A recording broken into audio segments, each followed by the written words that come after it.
जय जगन्नाथ। पुरुषोत्तम क्षेत्र वर्षाणं भारत श्रेष्ठ देशानं उत्कल स्मृतः उत्कलस्य समादेश देश नास्ति महीतले। तो ये ब्रह्मांड पुराण में लिखा गया है कि उत्कल से ऐसा कोई देश नहीं है पृथ्वी में। उत्कल की गौरव है जगन्नाथ महाप्रभु। उसको पुरी क्षेत्र कहा जाता है, पुरुषोत्तम क्षेत्र कहा जाता है, शंख क्षेत्र कहा जाता है, नीलांचल कहा जाता है, श्री क्षेत्र कहा जाता है। ये श्रीक्षेत्र महोदधि के पास में है। कलकत्ता शहर जहां पर है 311 mile, Banaras 572 mile, Madras 719 mile, Delhi से 910 माइल, बंबई से 1052 माइल में अवस्थित है। यहाँ पे ग्रीष्म ऋतु में सब चारों तरफ से आकर पृथ्वी के, लंदन से, अमेरिका से, भारत के सब भक्त लोग आकर इधर में रुकते हैं। अच्छा लगता है।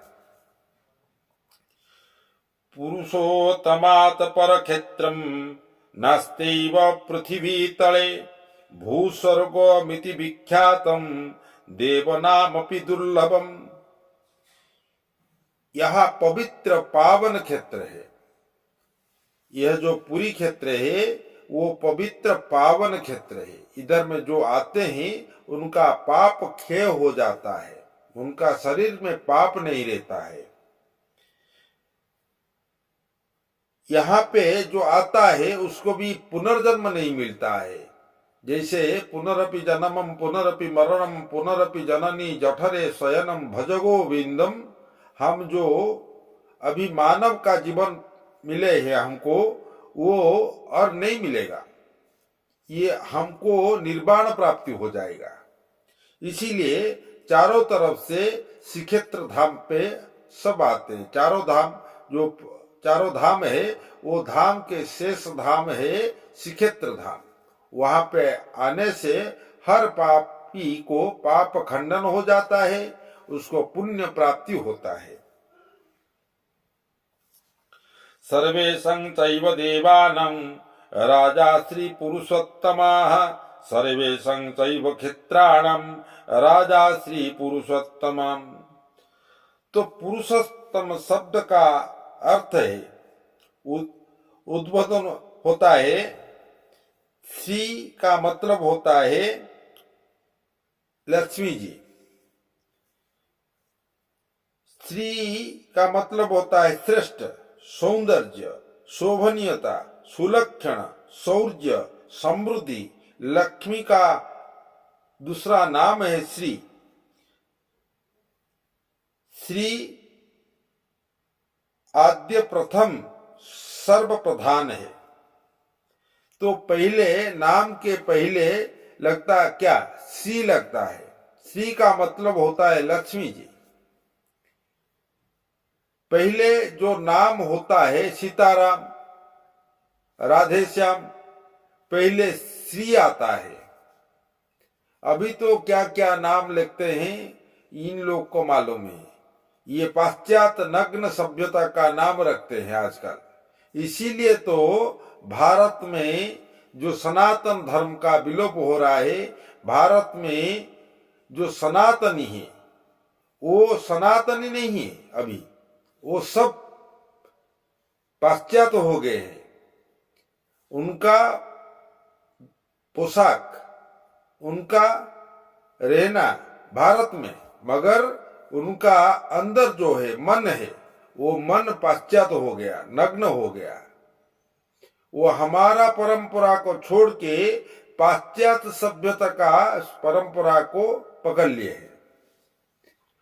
तो जितने पकड़ेंगे उतना ही मडन होंगे कहा जाता है। तो ये मडन होने का मतलब हमारा धर्म का विलोप करना है, हमारा सनातन धर्म का विलोप करना है, हम भारतीय संस्कृति को विलोप करना है। तो श्री का मतलब होता है श्रेष्ठ। तो इसीलिए जो पुरी धाम है वो धाम किसका है? वो महालक्ष्मी जी का धाम है। कैसे?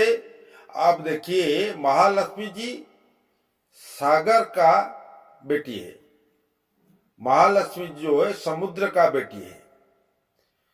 तो जहां पर शंख पड़े हैं, हम दूसरा बार आपको बताए थे कि शंख के ऊपर विराजमान है जगन्नाथ जी। तो वो जो क्षेत्र है शंख क्षेत्र, शंख जो है वो श्री का व लक्ष्मी जी का भैया थे। तो ये समुद्र था, उसके ऊपर विराज। समुद्र किसका है? ना लक्ष्मी जी का है। तो भगवान विष्णु जी ने लक्ष्मी जी के घर में बैठे हैं, तो इसीलिए श्री क्षेत्र नाम आता है कि भगवान लक्ष्मी जी का क्षेत्र है वो। श्री क्षेत्र पुरुषोत्तम क्षेत्र, विस्तीर्णता 10 योजन, 5 आयतन योजन है, ब्रह्म पुराण में लिखा गया है। 10 योजन विस्तीर्णम 5 योजनमायतनम नानाश्चर्य समायुक्तम क्षेत्रं परम दुर्लभम।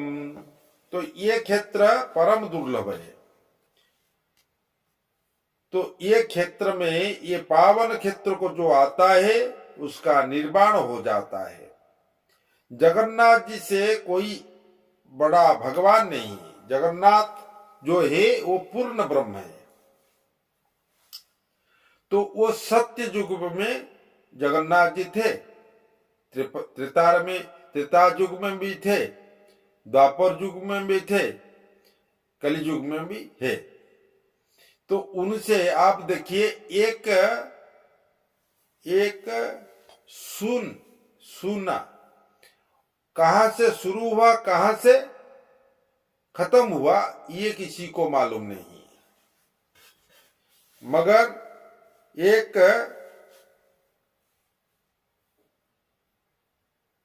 कृष्ण भगवान, राम भगवान, जो भी भगवान है, उनसे सृष्टि हुआ है, इसीलिए वो पूर्ण ब्रह्म है। तो पूर्ण ब्रह्म का क्षेत्र कौन है? ना श्री क्षेत्र है, दारू ब्रह्म का क्षेत्र है।